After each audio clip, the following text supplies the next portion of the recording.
BS Worldwide. Shoutout sa mga tunay ko na homies dito sa Admiral. Shoutout din sa mga nakakilala sa akin na hindi ko kilala. Baliw.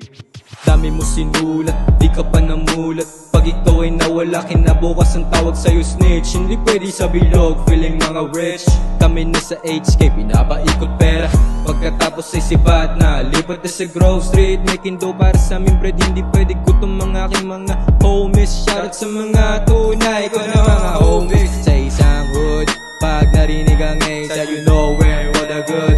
Diskarte lang palagi, kasama ko si Thomas at si Fresco. Kilala nila pare, naka-peace sign. Pag nakita mo sa tatlong hood, you know we're on a good. Peace yo. We're on a good. Tahimik na talaga. Ikaw na dyan, ikaw na. Sa'yo na to. Tandaan mo. Nakabitin eh. Nakabitin pre, ikaw na. Oo. Pwede mo ba? Game. Yo.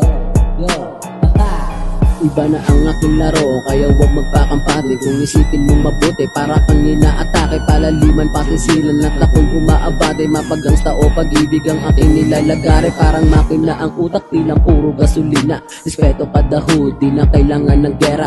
Hindi lang pwede puro tapang ang tinitirada. Gamitan mo rin ng diskarte, di lang sa kalsada. Making money in this bitch, hindi pwedeng mga switch. Latin safe lang ang galaw, at hindi to feeling rich. Gulat kabagang sa vibe, kaya ko na rin mag-switch. Iwas na ko sa negative, I'm gonna do this shit.